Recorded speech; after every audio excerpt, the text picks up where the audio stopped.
کہ قبیلے تھے مکہ مکرمہ کے اندر میں، قبیلے بنی ہاشم، قبیلے بنو امیہ. اب یہ دونوں قبیلے بنو ہاشم جس میں دو جہاں کے مالک تاجدار مدینہ احمد مصطفیٰ محمد مصطفیٰ صلی اللہ علیہ وسلم ہمارے سانسوں اور ہماری جانوں کے مالک مبعوث ہوئے، قبیلے بنو ہاشم میں. اب بنو ہاشم اور بنو امیہ یہ دونوں بھائی تھے، لیکن ان میں عداوت یہ کہ ساری عظمتیں ساری شرافتیں تو اب بنو ہاشم کے حصے میں چلی گئی. یہ عناد پیدا ہوا بنو امیہ کو، حالانکہ ایک ہی برادری کے تھے، ایک ہی خاندان کے تھے، ایک ہی قبیلے کے تھے، لیکن عناد کے اندر میں بنو ہاشم کے ہمیشہ کاٹ میں رہے. اب جب دو جہاں کے مالک نے حق کا اظہار فرمایا الہ کلمت اللہ کے لیے، تو پھر ہوا کیا کہ وہی بنو ہاشم میں ادھر حضرت خواجہ ابو مطلب ہے، حضرت ابو طالب ہے. یہ قبیلہ بنو ہاشم کے ہونے کی وجہ سے یہ لوگ تو سارے کے سارے قبولیت والے اور مقبولین بارگاہ خداوندی بن گئے، لیکن بنو امیہ ان کی حسد میں آئے. حسد یہ انسانوں کا پرانا فرض ہے. عصبیت یہ بہت بری چیز ہوتی ہے، اسلام نے اس کو جہالت قرار دیا. اور میرے آقا نے حجت الوداع کے موقع پر خطبے کے اندر یہ بھی ارشاد فرما دیا کہ زمان عرب کی ساری جہالتوں کو میں ختم کر دیتا ہوں، کہ کوئی کسی کے اوپر فوقیت نہیں. عصبیت کے نظام کو میں ختم کر دیتا ہوں کہ کوئی کسی کے اوپر غلبہ نہیں حاصل کر سکتا. اللہ کے بارگاہ کے اندر جو متقی ہوگا، تقوی والا ہوگا، وہی باعزت ہوگا، عظمت والا ہوگا. یہ عربوں کی جہالت کی رگیں تھی کہ جو اپنے قبیلے کی بنیاد پر اپنے کو اعلیٰ دوسرے کو ادنا سمجھتے تھے. یہی عداوت بنو امیہ کے اندر میں اور بنو ہاشم کے اندر میں چلتی آئی. آگے جانے کے بعد میں حضرت خواجہ ابو مطلب اور آپ کے صاحبزادے مولا علی مشکل کشا یہ تو منتخب من اللہ تھے. اس لیے کیا ہوا کہ حضرت خواجہ ابو طالب کے شہزادے مولا علی مشکل کشا علیہ الصلوۃ والسلام، ان تفصیلات میں جاؤ تو بہت دیر لگ جائے گی، لیکن مختصراً یہ ہے کہ آپ بچوں میں تاریخ نواز یہ لکھتے ہیں کہ بچوں کے اندر سب سے پہلے اسلام قبول کرنے والے وہ حضرت ابو طالب ہے. بچوں میں قبول کرنے والے نہیں ہیں، بلکہ حضرت مولا علی مشکل کشا علیہ السلام کی عظمت تو یہ ہے کہ سب سے پہلے اس کائنات میں جس ذات کو اپنے آنکھوں ظاہر سے دیکھنے والے ہیں وہ دو جہاں کے مالک کو دیکھنے والے ہیں. بعد میں اسلام قبول کرنا کیا، وہ تو اسلام ان کو گٹھی میں ملا ہوا تھا مولا علی کو، حضرت خواجہ ابو طالب کی وجہ سے اور یہ قبیلے بنو ہاشم کی وجہ سے. اور دوسرا ایک قبیلہ تھا، چلو اسی قبیلے کا نام لیتے، اور بھی اوس و خروج اور دو بے شمار قبیلے ہیں، اور ان لوگوں کا آپس کے اندر میں جنگ و جدال ہوا کرتا تھا، اور ایک قبیلہ دوسرے پر ہمیشہ تفاقر اور کمپٹیشن پر رہنے کی کوشش کرتا تھا. لیکن یہ دو قبیلے بنو ہاشم اور بنو امیہ، بنو ہاشم کے اندر میں تو یہ سلسلہ چلا حضرت خواجہ ابو مطلب سے حضرت ابو طالب، اور وہاں سے ادھر حضرت عبداللہ جو حضرت خواجہ ابو طالب کے بھائی ہے. اس طریقے سے یہاں پر بنو ہاشم میں دو جہاں کے مالک ظاہر ہوئے. اب بنو امیہ کے پاس میں اب بجائے یہ کہ ایک دم مولا علی کی طرح سے سرنڈر ہو کر اگر حق کو قبول کر لیتے، لیکن حق کو تو قبول کیا بنو امیہ، لیکن وہ جو تھا کہ عصبیت کہ بنو ہاشم کو، قبیلے بنو ہاشم کو جو سرداری مل چکی ہے اور اس کی وجہ سے جو عصمت ملی ہے وہ ہم کو تو ملے گی نہیں آگے. یہ وہ اندر کا جو رگوں کا کینسر تھا بنو امیہ کے اندر میں. اب بنو امیہ کی طرف سے ابو سفیان ہے، ابو سفیان اور بنو امیہ کے ہیں وہ، اور پھر ان کے بیٹے ابو سفیان کے بیٹے امیر معاویہ اور امیر معاویہ کے بیٹے یزید. اب یہاں پر اگرچہ کہ انہوں نے اور ابو سفیان میں جو بنو امیہ کے ہونے کے باوجود مجبوری کی حالت کے اندر میں انہوں نے فتح مکہ کے موقع پر جبکہ اسلام کا غلبہ ہو گیا اور دو جہاں کے مالک کا ہی سکہ چل رہا ہے، تو انہوں نے باحالت ہم نہیں کہہ سکتے ابو سفیان رضی اللہ تعالیٰ عنہ ہے وہ، لیکن ہے قبیلے بنو امیہ سے. یہ قبیلوں کا فرق سمجھ گیا نا. اس لیے عناد اور حسد یہ انسان کو حق جاننے کے باوجود حق سے دور رکھتی ہے.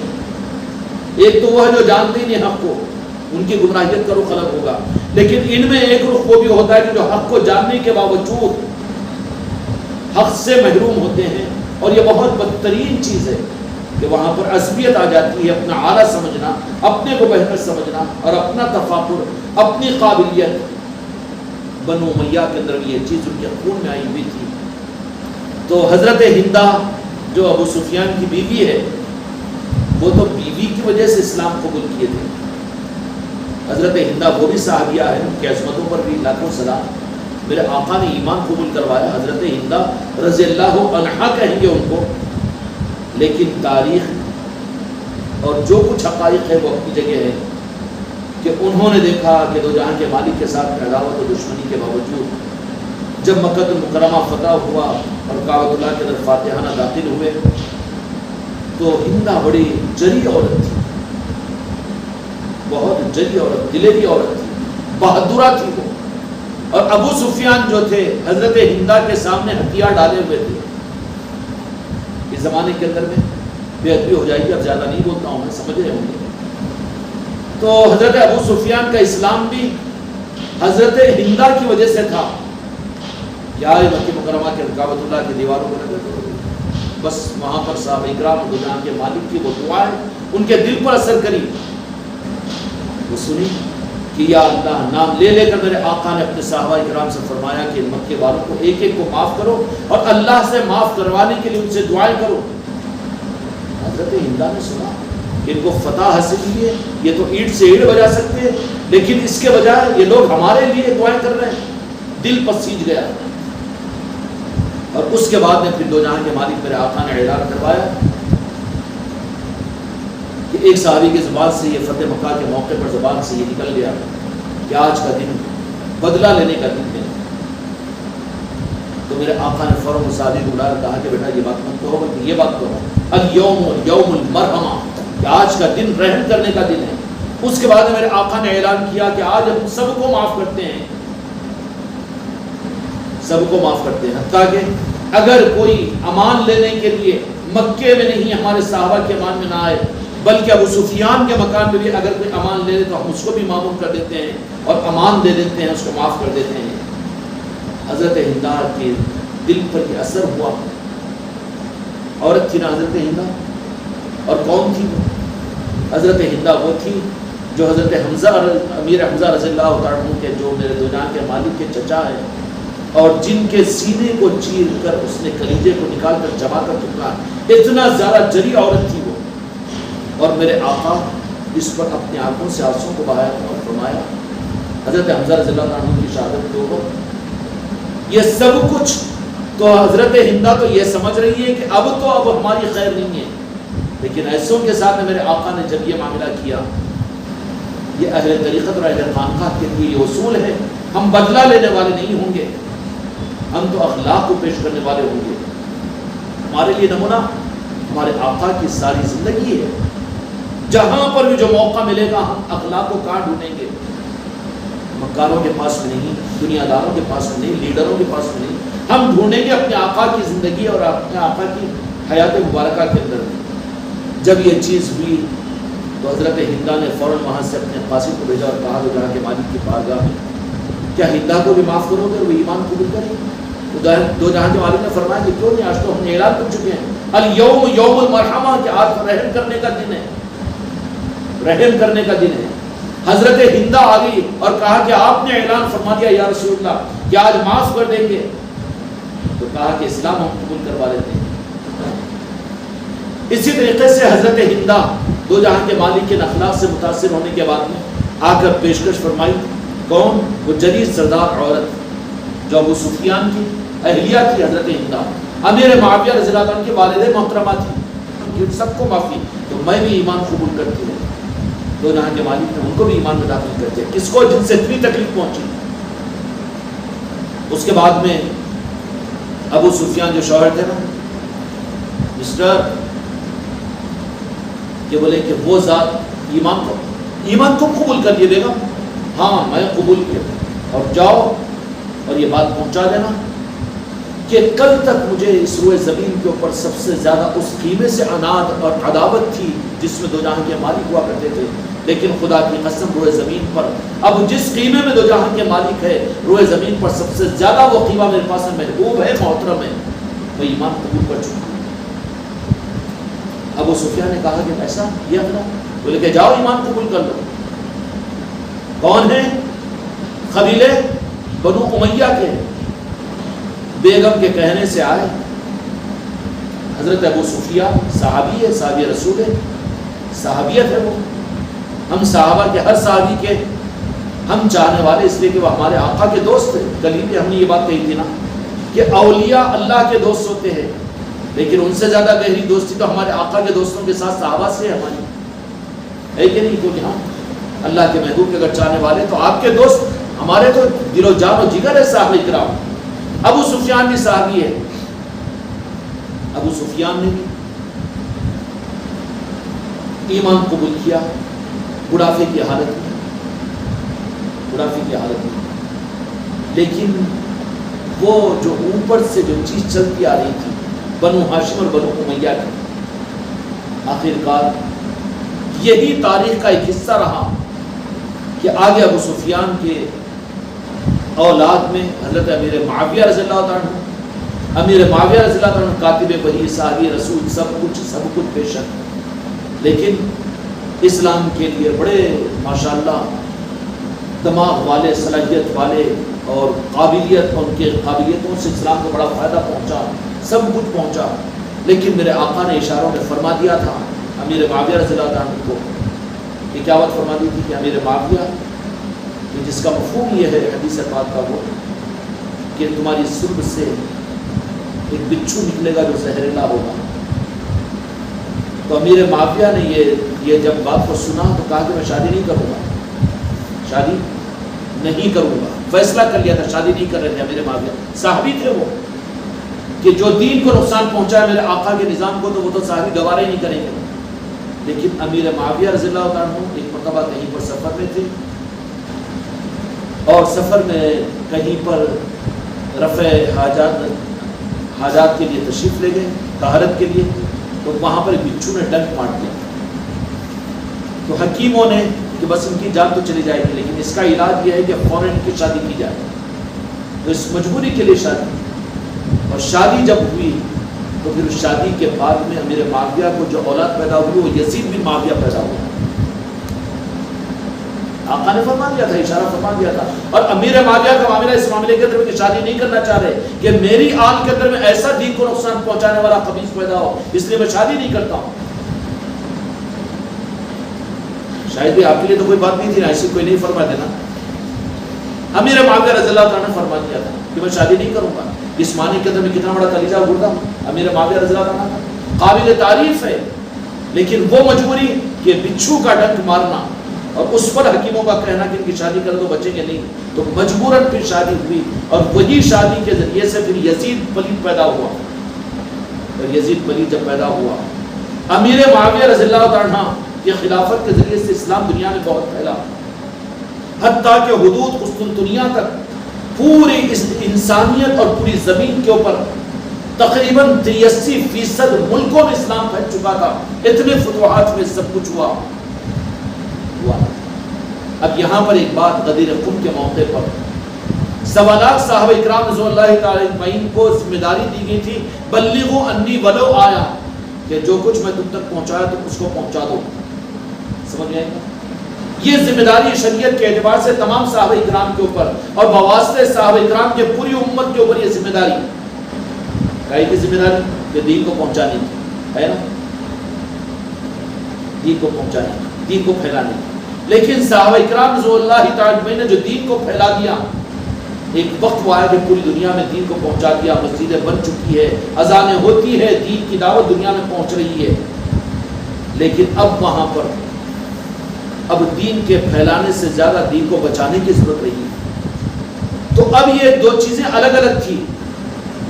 میرے آقا کی حیات ظاہرہ کے اندر میں دین کو پھیلانے کے لیے تمام صحابہ اکرام کو لگا دیا، اور اہل بیت اور عصمت اور اہل بیت کی محبت اور اہل بیت آل علی اور اولاد علی ان کو دین کا سب راس المال بنا کر ان کے حوالے امت کو فرمایا. امت کو حوالے کرنے کا مطلب یہ کہ دین کو مولا علی کے حوالے فرمایا. دو چیزیں یہاں تک الگ الگ تھی، دین کی تبلیغ، دین کا پھیلانا اور دین کی حفاظت. صحابہ اکرام کے جو سفر ہوئے، غزوات پہ جنگیں ہوئی، وہ دین کو پھیلانے کے لیے تھی. کائے کے لیے تھی؟ دین کو پھیلانے میں بھی شریک رہے. لیکن اب دین کے بچانے کی ذمہ داری آقا کے دنیا سے پردہ فرمانے کے بعد میں اب مولا علی کے ذمے، آل علی اور اولاد علی کے ذمے آئی. تو اب دین کا پھیلانا بھی اور دین کا بچانا بھی، یہ دونوں ذمہ داریاں، اس میں عام امت تو اللہ کی بارگاہ میں اتنی زیادہ جواب دے نہیں ہے. جواب دے جو ہے وہ آل علی اور اولاد علی ہے، صحابہ اکرام کے وہ دین کے شریعت کے نظام ہے، دین کے پھیلانے کے. اس لیے وہ ایک لائن الگ ہی چلی دین کو پھیلانے کی. دین کی تبلیغ کرو، دین کی اشاعت کرو اور دین کو دنیا میں پھیلاؤ. لیکن دین کے پھیلانے کی ذمہ داریاں شریعت کے ذریعے سے جو صحابہ اکرام کے نام لیوا، جو قیامت تک 1500 سالہ تاریخ پر بھی اگر ایک نظر ڈالا تو پتہ یہی چلے گا. ہم نے بہت گہرائی کے ساتھ نظر ڈالی، لیکن پوری تاریخ میں صحابہ تو دین کو پھیلائے تھے، لیکن اس کے بعد میں کوئی ایسا نظام کہ دین پھیلا اہل شریعت کے ذریعے سے، یہ بہت کم ہوا. پھر دین کے پھیلانے کی بھی بات جب میرے آقا کے پردہ فرمانے کے بعد میں سامنے آئی تو پھر ان کو اہل طریقت کا سہارا لینا پڑا. اہل طریقت اپنے ساتھ میں لے کر یا اہل طریقت کی سرپرستی میں انہوں نے دین کو پھیلایا. اب اس کے بعد میں جب معاملہ ہوا کہ 60 سال گزر گئے میرے آقا کے پردہ فرمانے کے بعد، سن 60 ہجری کے اندر میں دین پورا پھیلا ہوا، اسلامی مملکت قائم ہے، سب کچھ قائم ہے نا. اب میدان کربلا کے اندر میں جو پہنچے تھے تو دین کو پھیلانے کے لیے نہیں پہنچے، بلکہ دین کو بچانے کے لیے، دین کو پھیلانے کے لیے جنگیں ہوئی اور جہاد کی جماعتیں صحابہ اکرام کی چلی کہ آقا نے فرما دیا کہ تم بلغوا انی ولو آیا، تو جدھر کو رخ تھا ادھر کو نکل گئے صحابہ اکرام دین کو پھیلانے کے لیے. یہ بالکل انہوں نے حق ادا کر دیا. لیکن اس سے زیادہ اندھوکناک مسئلہ جو پھیلا ہوا دین ہے، ضرورت پیش آ گئی کہ اب دین کو بچانا ہے. تو میدان کربلا کے اندر میں مولا حسین علیہ السلام جو مولا علی کی اصل جانشین ہیں، وہاں پر دین کو بچانے کے لیے، دین کا پھیلانا بھی اور دین کا بچانا بھی، اب اللہ اس کے رسول یہ ساری کی ساری ذمہ داری لا کر اہل بیت پر ڈال دی میدان کربلا کے اندر میں. اب ان دونوں ذمہ داریوں کو میدان کربلا میں مولا حسین علیہ السلام کے پاس لا کر رکھ دیا اور آپ کے ذریعے سے اہل بیت کے حوالے فرما دیا اور اہل بیت اور آل علی اور اولاد علی کے حوالے کر دیا کہ اب قیامت تک ان تفصیلات میں جانے کا موقع نہیں ہے، ورنہ تم کو 4 گھنٹے بھی اگر بتا دوں تو میں کم ہوں گے.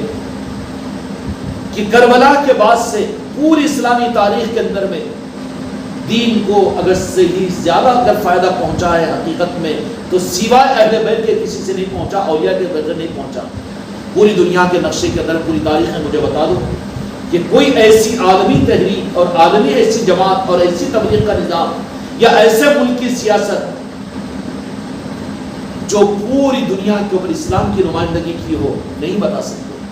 لیکن اس کے برخلاف کربلا کے اس میراث کے حاصل کرنے والے اولیاء اکرام اور اہل بیت، وہ جہاں گئے، جس ملک کے اندر میں گئے، چاہے اکیلے تنہا کیوں نہیں چلے گئے، دین کی سچی نمائندگی کی کہ نہیں کی. اب یہ 2 ذمہ داریاں بھی مولا حسین کے پاس سے میدان کربلا میں آ گئی اور مولا حسین علیہ السلام نے ہم غلاموں کو یہ دونوں ذمہ داریاں بھی دے دی ہے. ایک طرف میں شریعت ہے، دوسری طرف میں طریقت ہے. ہم یہ نہیں کہہ سکتے کہ شریعت ہماری نہیں، نعوذ باللہ. شریعت ہماری ہی ہے، اس کی حفاظت ہماری ہے اور اس کا درد ہم کو ہے. اور طریقت یہ تو ہماری وراثت ہے. کیا ہے؟ اس لیے خانقاہ محمدی والوں، طریقت کو تم اپنی وراثت سمجھو اور شریعت کو اپنے لیے اعزاز اور اپنی ذمہ داری سمجھو. تم وہ نہیں کہ نمازیں چھوڑ دے، تم وہ نہیں کہ روزہ چھوڑ دے، زکوٰۃ چھوڑ دے اور شریعت کا مذاق اڑائے، بلکہ وہ تو ہمارے لیے اعزاز ہے، وہ ہماری ذمہ داری ہے. اور پھر طریقت یہ ہماری وراثت ہے.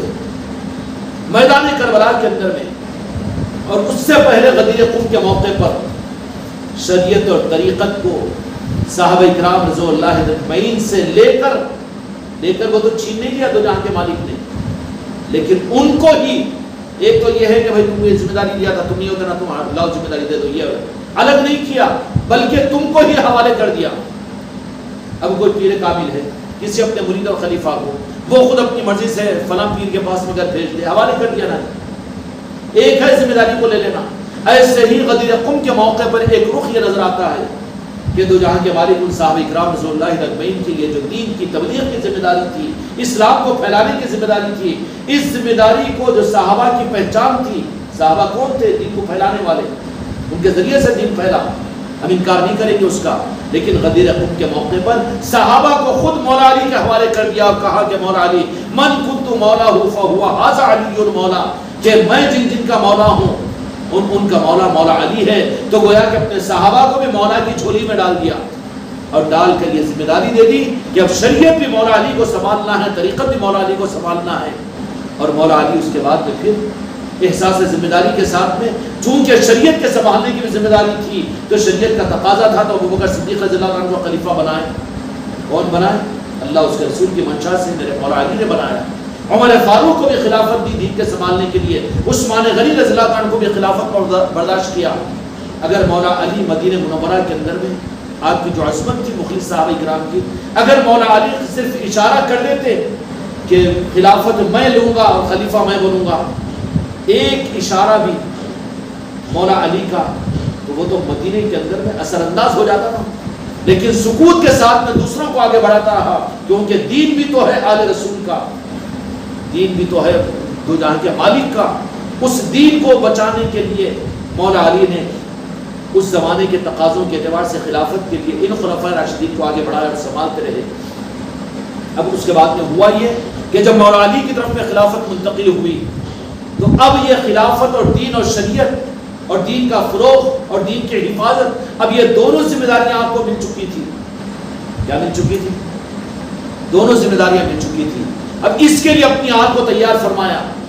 مولا علی کی خلافت کے بعد اب اپنی آل کی تربیت کے تعلیمات اگر مولا علی کی اگر آپ دیکھیں گے مولا حسن اور مولا حسین کی، تو ہائے ہائے مولا حسن اور مولا حسین کی تربیت جو مولا علی فرمایا کرتے تھے، تعلیمات کو پڑھو تو پتہ چلے گا حضرت مولا علی مشکل کشا علیہ السلام کی تعلیمات، خدا کی قسم یہ بات حق ہے کہ قرآن کا قرآن ہے مولا علی کی تعلیمات، قرآن کا قرآن ہے جو کہ اس کی نسبت راز دو جہاں کے مالک کے سینے مبارک سے، من صدری فرمایا کہ میرے سینے سے دو جہاں کے مالک مولا علی کو جو کچھ بھی عطا فرمایا، وہ فرمایا کہ جیسے موسیٰ اور حضرت ہارون ہیں ویسے ہی مولا علی اور میں دونوں ہیں۔ تو ان معاملے کے اندر میں جب مولا علی کی خلافت آپ کو حاصل ہوگی، اب یہ شریعت کی ظاہری ذمہ داری بھی جب آ گئی، تو پھر مولا علی مشکل کشا علیہ السلام کی خلافت کے بعد کی تعلیمات اگر دیکھیں گے تو پھر آپ کی تعلیمات اور آپ کی توجہات اپنے شہزادوں پر تھی، اپنی آل پر تھی، اور ان کو جو تعلیمات دیتے تھے مولا علی مشکل کشا علیہ السلام تو یہاں کے مالک کے ان اشارات اور احادیث کی طرف میں اشارہ کر کے کہ اے حسن اے حسین، اے مولا حسن مولا حسین، کہ تم کو تو دین ہی کے لیے رکھا گیا ہے، ایک کی قسمت میں زہر سے شہادت ہوگی، دوسرے کے حصے میں میری امت کے ہاتھوں میں شہادت ہوگی۔ یہ مولا حسن اور مولا حسن کو اور مولا حسین کو مولا علی مشکل کشا علیہ السلام کبھی وصیت فرماتے کہ اے حسن، کہ میرے آقا نے فرما دیا کہ یہ دونوں میری امت کے دونوں گروہ کے اندر میں یہ صلح کروانے والا ہے، فرما دیا کہ جب تقاضا آ جائے تو وہ پہنے ہوئے لباس کو اتار دینا، مولا حسن کہ تم دستبردار ہو جانا، کیوں کہ عظمت اور عزت اور امامت تو ہمارے گھر کی میراث ہے۔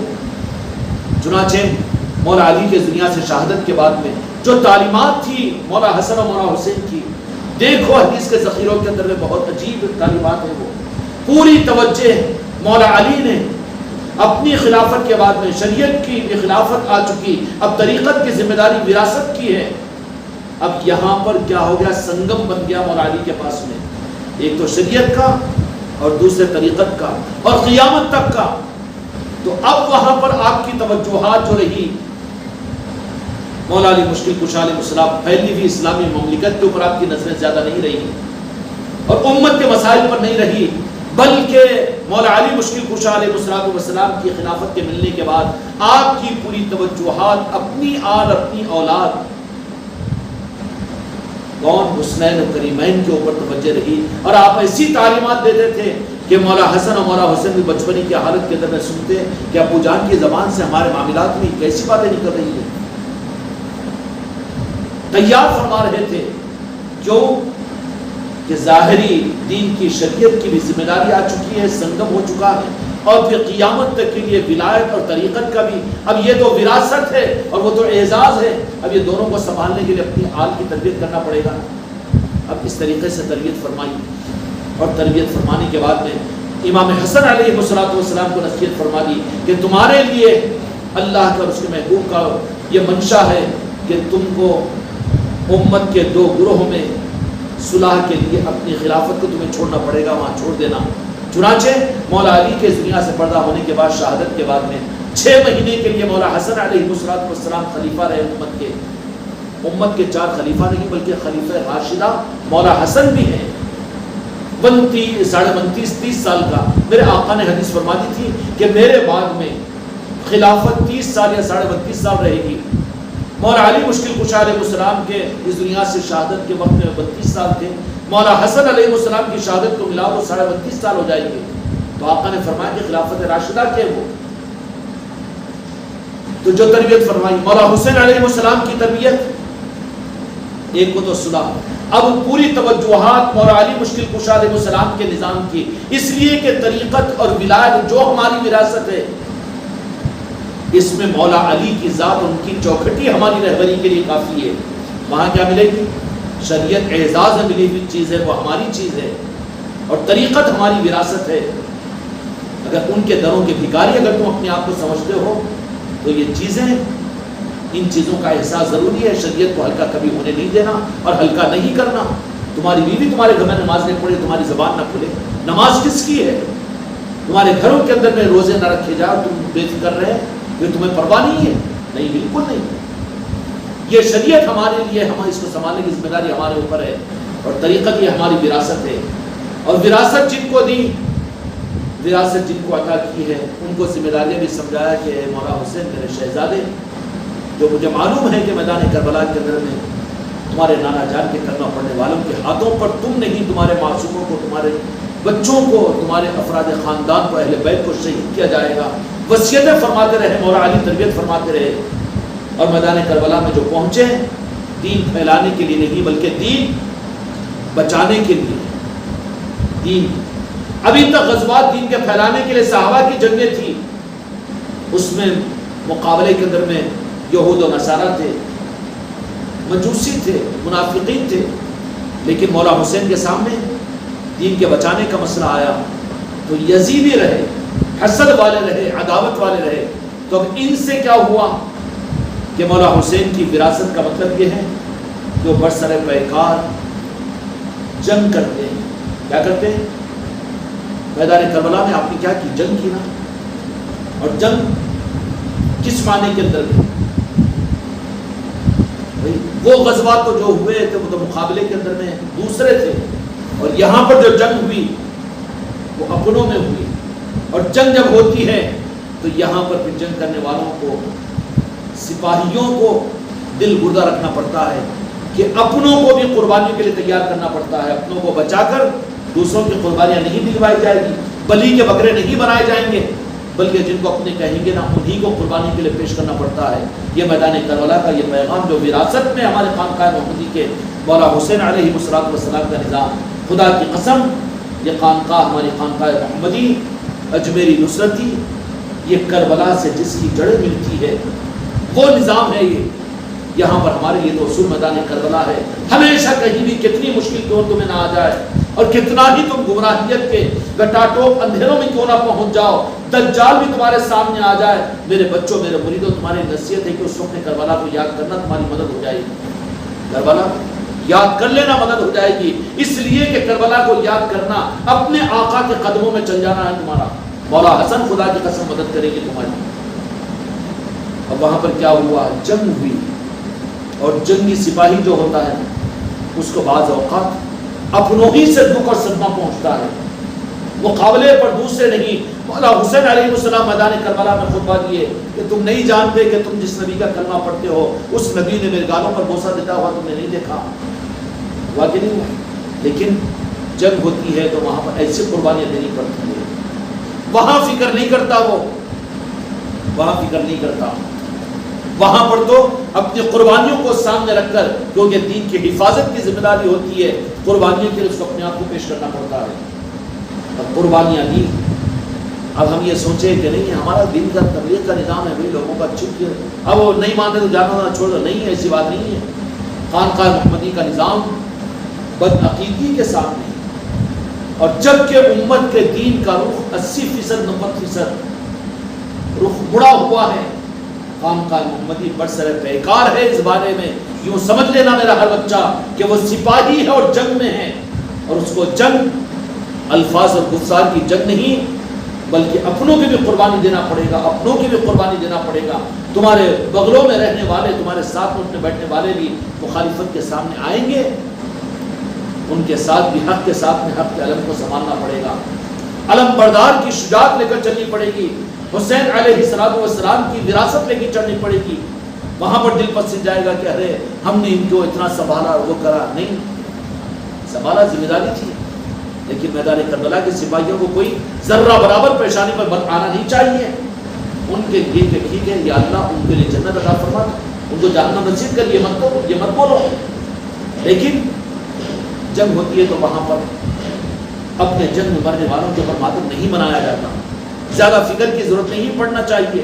پھر تم سپاہی کہاں ہے؟ تمہارا دل مردہ اور تمہارا مولا حسین علیہ السلام کی وراثت کہاں ہے؟ پھر خانقاہ محمدی میں اگر تمہارا دل بھی اگر چھوٹا ہو رہا ہو، نہیں ہم تو یزیدیت کے اور ہم تو رخ کے غلط ہونے کے محاذ پر جنگ میں ہیں فی الوقت، اور جنگ والوں کے لیے اپنی تمنا اپنی، ہاں جنگ اس وقت میں کہ ہم حق کے محاذ کے اوپر ہے، ہمارا مقصود صرف اور صرف امت اور انسانیت کو حق کی راہ پر لانا، آل علی اور اولاد علی کے نظام سے اور اولیاء سے انسانیت کو جوڑنا۔ اگر اس محاذ کے ساتھ میں جنگ پر ہو تو کوئی شرمندگی کی ضرورت نہیں ہے، تھوڑا چھوٹا کرنے کی ضرورت نہیں ہے، بلکہ جنگی جو ہوتا ہے اگر مقابلے کے اندر میں خود کا بیٹا بھی آ جائے تو اس کے اوپر ہتھیار چلا دیتا ہے، وہاں یہ نہیں سوچتا، ورنہ جنگ کے قانون کے خلاف ہو جائے گا، ارے یہ میرا مرید تھا، یہ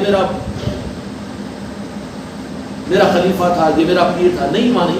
حق کی راہ کے اندر میں سپاہی جو ہوتا ہے میدان جنگ کے اندر میں مقصد جنگ کے سامنے کسی کی رعایت نہیں کرتا، کوئی رشتہ داری کی رعایت نہیں کرتا۔ اس لیے میدان کربلا کے بعد میں اب یہ خام خیالی ہے کہ لوگ یہ سمجھتے ہیں کہ دین کو پھیلانے کی ذمہ داری تو ہماری ہے، ہم دین کو پھیلا رہے ہیں۔ 1500 سالہ تاریخ کے اندر میں بتاؤ کہ جن سے دین پھیلا ہے وہ آل علی اور اولاد علی ہے، ایسی کوئی تحریک، ایسی کوئی جماعت 1500 سال کے اندر میں بتا دو کہ جو پوری دنیا کے اندر میں اسلام کے فروغ کے لیے باہر بنی ہو، ٹکڑے ٹکڑے بنی ہیں، علاقے والی جماعتیں بنی ہیں، علاقے والی نظام بنے ہیں، علاقے والی مسلکیں بنے ہیں، لیکن مولا حسین علیہ السلام نے اس کے لیے جن لوگوں کو تیار کیا اور آپ کے تیار کرنے والے میدان کربلا کی فیکٹری سے نکلنے والے سپاہیوں کا نام اپنے وقت کے اندر میں کبھی جنید بغدادی رضی اللہ عنہ بن کر عالمی شخصیت تھے کہ نہیں تھے، غوث الاعظم عالمی شخصیت ہوئے کہ نہیں ہوئے، دین کو پھیلایا بھی ہے، دین کو بچایا بھی ہے۔ اہل طریقت آل رسول والے کون ہوتے ہیں؟ پھیلانے کی ذمہ داری بھی پوری کرتے ہیں، بچانے کی فکر بھی ان کو ہوتی ہے۔ ارے نہیں دوسروں کے مسئلے کو جماعت کو برا مت بولو جی، دوسروں کے اوپر کیچڑ مت اچھالو، تو کیچڑ سمجھ رہا ہے بابا، اس کو تو کیچڑ سے نہلانے کی کوشش کی جا رہی ہے، پریشر مارا جا رہا ہے، مارتا نا بیٹے موٹر سائیکل کے اوپر کیچڑ لگا تو پریشر، ارے نہیں کرنا نا ویسا، دوسروں کے اوپر نہیں ڈالنا پریشر، پریشر نہیں ہے وہ، اس کی ذمہ داری ہے وہ۔ غوث الاعظم اور اولیاء ان کی تاریخ میں ہیں، ان سے ہٹ کر مجھے بتا دو کہ کوئی عالمی سطح کے اوپر اسلامی ہی کوئی ملک ہو یا کوئی ایسی جماعت 1500 سالہ تاریخ میں، بڑا چیلنج ہے ہمارا تم کو، پوری دنیا کو چیلنج ہے، عالمی سطح کے اوپر اسلام کے فروغ، اسلام کی تبلیغ کے لیے کوئی تحریک ایسی تم دے سکے 1500 سال کے اندر میں نہیں، لیکن میدان کربلا کی فیکٹری سے تیار ہونے والے سیدنا جنید بغدادی رضی اللہ تعالیٰ عنہ ہو کیا حضرت پیرانے پیر غوث اعظم ہو یا سلطان الہند غریب نواز کی ذات ہو، یہ لوگ وہ لوگ کون ہیں کہ جنہوں نے اس کربلا کی اس میراث کو لے کر ایک طرف شریعت کو بھی آگے بڑھایا اور دوسری طرف میں شریعت کو بچایا بھی ہے، اور تقریروں بیانوں سے نہیں اور صرف الفاظ سے نہیں بلکہ اس کے لیے قربانیوں کے نذرانے پیش کیے، وطنوں کی قربانیاں دی، آل اولاد کی قربانیاں دی۔ تو اللہ تبارک و تعالیٰ نے بھی پوری ذمہ داری لا کر اہل طریقت میں اور آل رسول کو عطا فرمائی، حسنی اور حسینیوں کو عطا فرما دی۔ اب حسنی اور حسینی جو وراثت جن کے پاس میں ہوگی وہ دین کو بھی، دین کے لیے قدرداں ہوں گے اور دین کو بچانے والے بھی ہوں گے۔ طریقت ان کو وراثت میں ملے گی اور دین کی خدمتیں ان کی اعزازی ہوگی۔ 1500 سالہ تاریخ کے طور غور کر لیجیے آپ کہ جس طریقے سے پوری دنیا کے اندر میں اپنے وقت پر آج بھی حاسدین اور ناقدین غوث اعظم کو ماننے پر تیار ہے کہ ان کے ذریعے سے جو اسلام پھیلا ہے، انکار کریں گے؟ سلطان الہند غریب نواز تو یہ چمکتے ہوئے چاند ہے 14 رات کے کہ کوئی منکر بھی اس بات کا انکار نہیں کر سکتا، بلکہ تقابل کے بغیر عظمت اور ادب کے ساتھ پیروں پر ہاتھ رکھ کر میں یہ عرض کر دوں کہ کسی ایک صحابی کی زندگی میں بھی کوئی بتا دے مجھے کہ ایک صحابی کے ہاتھ پر 90 لاکھ اسلام لایا کسی نے کلمہ پڑھا، نہیں پیش کر سکتے۔ اس کا مطلب نہیں کہ ہم کو صحابی کہہ رہے ہیں، لیکن یہ خدمات ہے، کیوں؟ یہ میدان کربلا کے سپاہی ہے اور میدان کربلا کی فیکٹری میں تیار ہونے والے ہیں۔ اور خانقاہ محمدی والے اگر اپنے آپ کو نسبت مولا کربلا سے سمجھتے ہو، مولا حسین علیہ السلام سے سمجھتے ہو، تو تم کو حسنی اور حسینی رنگ لے کر اس کو اپنی وراثت سمجھنا ہے۔ وراثت اگر کوئی چھینے آدمی برداشت نہیں، جان دے دے گا۔ یہ ہماری طریقت اور نسبتیں یہ وراثت ہے، مریں گے مگر وراثت کو نہیں چھوڑیں گے۔ اور یہی پیغام میدان کربلا کا تھا کہ وراثت کو نہیں چھوڑا، جان کو دے دیا مولا حسین علیہ السلام، لیکن نسبتوں کو نہیں چھوڑا، وراثت کو نہیں چھوڑا، ہاتھ کو بچایا، جان اور گلے کو دے دیا۔ لیکن آج بھی اس ہاتھ کی وجہ سے مولا حسین زندہ ہے، اور جس نے گردن کو لیا ہے بظاہر اس کا نام لعنتی بنا ہوا ہے، آج تاریخ میں اس کا پتہ نہیں ہے کیا، لیکن مولا حسین آج بھی چمک رہے ہیں، ہمارے دلوں کی دھڑکنیں ہیں۔ مولا حسین مولا حسین، آنے والا مہینہ محرم الحرام کا ہے، گلی گلی مولا حسین کی آوازیں لگاؤ اور نشانوں کو آگے بڑھاؤ۔ مولا حسین علیہ السلام کی کیا ہوگا کہ تم کو اپنی وراثت یاد آئے گی۔ خانقاہ محمدی والے کون ہو؟ خدا کی قسم اگر تم یہ سمجھ رہے کہ تم اپنے پیر کے مرید ہو، ہے ٹھیک ہے، لیکن بنایا کس نے تمہیں، پہنچایا کس نے یہاں پر؟ تم ان کو نظر انداز کر دے کہ تم مجھے پوجو، یہ تو میری پرستش ہوگی، تم گمراہ ہو جاؤ گے، تم برباد ہو جاؤ گے۔ کہ جنہوں نے بھیجایا ہے اور جنہوں نے یہ تمہیں نظام دیا ہے، اس وراثت کو اپنی زندگی کی آخری سانس تک بچا کر رکھنا، اور وہ کون ہے؟ اس کی نسبت میدان کربلا سے جڑی ہوئی ہے، اور وہاں کی ہماری یہ حسنی حسنی نسبت ہماری وراثت ہے، دین اور شریعت یہ ہمارا اعزاز ہے۔ اس کو بھی ہم سنبھالیں گے اور اس کو تو ہم بچائیں گے، جان دے دیں گے لیکن اس کو بچائیں گے۔ سمجھ میں آیا؟ میدان کربلا کے اندر میں دونوں ذمہ داریوں کو دے دیا، اور پھر مولا حسین علیہ السلام نے اپنی آل کو تیار فرمایا کہ اب تم کو یہ دونوں چیزیں سنبھالنی ہے۔ اور آج تک جو سنبھلی ہوئی ہے خام خیالی ہے، وہ دھوکے بازی ہے۔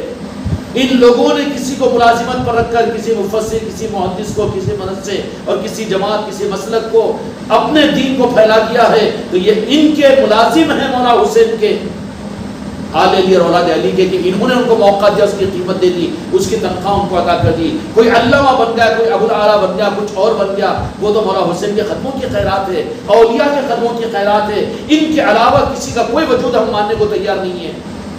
سمجھ میں آئی بات؟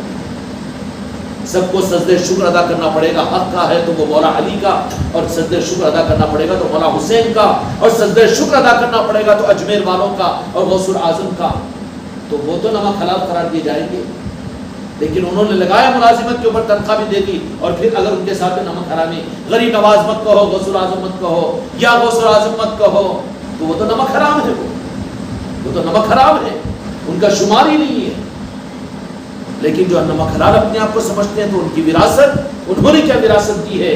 شریعت بھی تمہارے لیے اعزاز کی چیز ہے، شریعت کو بھی نظر انداز نہیں کرنا۔ طریقت تو یہ ہماری وراثت ہے، یہ دونوں چیزوں کو ملا کر دے دیا گیا. اس لیے خانقاہ والے کبھی شریعت کے ہم کو اس کی ضرورت نہیں ہے یہ نہیں بولنا. نماز یہ ہمارے آقا کی آنکھوں کی ٹھنڈک ہے اور دین اور شریعت یہ ہمارے لیے اعزاز کی چیز ہے. اس کے نقصان کو اپنا نقصان سمجھیں گے اور اس کے آگے بڑھنے کو اپنا اس کا فائدہ سمجھیں گے. کیا سمجھیں گے؟ فائدہ سمجھیں گے. سمجھ میں آ رہی بات؟ اب طریقت، نسبتیں، خانقاہ یہ تو ہماری وراثت ہے. آدمی سب چھوڑ سکتا ہے، ہماری وراثت نہیں چھوڑ سکتا ہے. اور دنیا کا کوئی کورٹ اور کوئی حکومت بھی وراثت سے محروم نہیں کر سکتی. تو ہمارے لیے اگر ہم کو یہ نسبت ملی بھی ہے خانقاہ محمدی کی تو یہ ہماری وراثت ہے اور اس وراثت کی اصل میدان کربلا ہے. سمجھ میں آ رہی ہے؟ میدان کربلا میں پھر ایسے سپاہیوں کو مولا علی نے خلافت ملنے کے بعد میں خلافت ظاہری اور شریعت کو بھی لیا اور اس کے بعد نے پھر اپنے آل کو تیار کیا. پوری توجہ اپنی آل پر. اس لیے میرے بچوں، اپنے بچوں پر تربیت کرو، اپنی عورتوں پر تربیت کرو اور اپنے گھروں کے اندر ماحول بناؤ. تمہارے گودوں کے اندر میں اس کے محافظ پیدا ہو. یہ ہے رخ اصل. اگر اس کو تم نے پوری دنیا میں تو بوم پٹارا کیا، ذکر ذکر، مجلس مجلس، تقریر تقریر، تحریر تحریر، او ماشاءاللہ تاش تاش، بام بام بام بام، لیکن گھر کے اندر میں ڈام ڈام، گھر کا اندھیرا تمہارے اوپر حرف لا دے گا. مولا علی کی تعلیمات کا مرکز اپنے گھر کے اہل بیت بنے. وہ تعلیمات ہیں جو مولا علی نے پھر خلافت کے ملنے کے بعد نے اپنی آل کو جو تیار فرمایا، ایک ایک لمحے کے اوپر آپ کو تیار کیا اور کہہ دیا کہ تمہاری ذمہ داری یہ ہے، تمہاری ذمہ داری یہ ہے. پوری توجہ مملکت اسلامیہ کے معاملات میں نہیں رہی بلکہ پوری توجہ اپنی آل کو، کیونکہ قیامت تک چلانا ہے نا آل کو. اب اس لیے آل کو تیار کیا. تو خانقاہ محمدی والے بھی سب کچھ بھی کریں، شریعت کی قدر بھی کہ اعزاز ہے، ہم اس کے ناقدر نہیں ہوں گے، لیکن یہ تو وراثت ہے. جب ہم نے وراثت سمجھا تو شریعت کو، طریقت کو سنبھالنا ہماری ذمہ داری ہے. اب ایک ایک مرید اور ایک ایک خلیفہ، ایک ایک مریدہ، اس پر دوہری ذمہ داری ہے نا. سنبھالنا ہے کہ نہیں؟ سنبھالنے کے لیے اپنے اولادوں کو تیار کرو، اپنے خاندان کو تیار کرو، اپنی بستیوں کو تیار کرو، اپنے علاقوں کو تیار کرو، اپنے دوستوں کو تیار کرو. نہیں آ رہے تو اپنے کیا کرنا چاہتا ہوں آپ تو بول دیے نہیں، بالکل نہیں. تیار کرنا ذمہ داری ہے تمہاری. مجلسوں کے عنوان پر، محفلوں کے عنوان پر، انفرادی طور پر تقریبوں کے عنوان پر اپنا خرچ کر کے، اخلاق سے پیش کر کے، ان کے مصیبتوں میں کام آ کر تیار کرو تیار کرو تیار کرو. یہ ذمہ داریاں تمہاری نہیں. اس لیے کہ ایسے تیار کرنا ہے کہ تیار ہونے کے بعد شریعت کو بھی اس کے بچانے کی ذمہ داری اولیاء پر ہے. اس لیے عام لوگوں کو ہم برات دیتے ہیں کہ تمہارے اوپر خدا کی طرف سے پکڑ نہیں ہوگی اگر تم آل علی اور اولاد علی اور اولیاء کے ساتھ میں جڑے ہوئے ہو تو وہ اولیاء اپنی قبلیوں میں چھپا کر تم کو شفاعت کروا دیں گے اپنے نانا جان سے، مولا علی سے، آل رسول سے، غوث و خواجہ کے ذریعے سے. تم کیوں پریشان ہوتے ہو؟ دین کو سنبھالنے والے تم کون ہے؟ تم تو خالی دین پر چل لو. لیکن تمہارا چلنا بھی قابل قبول اس وقت میں ہوگا جن کا دین ہے تم ان کے بن کر چلو. غوث و خواجہ کا نام لینے والے بنو، پنجتن پاک کا نام لینے والے بنو، مولا حسن و مولا حسین کا نام لینے والے بنو. اگر ان سے جڑے رہے تو تم بے فکر ہو جاؤ اپنی ذمہ داریوں کے معاملے میں. کیوں کہ تمہارے اوپر رب نے رکھا ہی نہیں ذمہ داری. 1500 سالہ تاریخ کے اندر میں مجھے بتا نہیں سکتے آپ عالمی سطح پر دین کے پھیلانے کی کوئی ایک تحریک دنیا میں بتا دو نہیں، لیکن ہم پیش کر سکتے ہیں کہ کربلا کی اس فیکٹری سے نکلنے والے ایک ایک سپاہی ملکوں کو نہیں دنیا کو سنبھالا ہے اور آج بھی سنبھال رہے ہیں. کون سنبھال رہے ہیں؟ وہی اولیاء سنبھال رہے ہیں، وہی آل علی اور اولاد علی سنبھال رہے ہیں. اور یہ ذمہ داری اللہ رسول نے عطا کی ہے. وہ خامخواہ کی پریشانی ہے، وہ ملازمین ہیں، ملازمین کو ملازمت کرنے دو، ان کی تنخواہ مل جائے گی، ان کو اس کے بدلے میں جنت مل جائے گی، اس کے ذریعے میں ان کو دعاؤں کی قبولیت مل جائے گی. اللہ تعالیٰ سب کو جنت میں داخل کر رہا ہے، پوری امت کو. دین کے خدمت گزاروں کو بھی ہم دعا دیتے ہیں، ہم حسد نہیں کرتے. کیوں کہ اگر ہم وارث ہیں تو ان خدمتوں کو کرنے والوں کو بھی اچھی نگاہ سے دیکھیں گے. گھر کے تو مالک ہے، اگر آ کر کوئی گھر جھاڑ رہا ہے تو اس کو اپنا محسن سمجھے گا، اس کے اوپر اس کو تنخواہ دے دیں گے. اس لیے آل علی اور اولاد علی جو ہوتے ہیں اور جن کو وراثت ملی ہوئی ہوتی ہے ولایت کی، اور جن کو آل رسول کی وراثت ملی ہوئی ہوتی ہے، وہ لوگ دین کو سنبھالنے والے بھی ہوتے ہیں اور دین کو بچانے والے بھی ہوتے ہیں. اور موجودہ زمانے کے اندر میں یہ ذمہ داری خانقاہ محمدی کے ذمے ہے کہ وہ اپنے آپ کو ہمیشہ جنگ کی حالت میں سمجھے کہ بچانا بھی ہے، چلانا بھی ہے. اگر کوئی صرف چلنا ہی چلنا، میرے کو جتنا بولے میں اتنا کر لے رہا ہوں، تو نہیں، تو فوجی نہیں ہے، جنگ میں نہیں ہے، تو ڈمی کیڈر ہو گیا ہے. تجھے اپنی ذمہ داری اپنی صلاحیتوں کے ساتھ میں تیار کرنا ہے، اپنے گھر میں، اپنے دوستوں میں، اپنے خاندان میں، اپنے حلقے احباب کے اندر میں. کائے کے لیے؟ دین کی حفاظت کے لیے، اس امانت کے لیے. اللہ تعالیٰ ہم سب کو اپنے ساتھ آگے بڑھنے کی توفیق عطا فرمائے.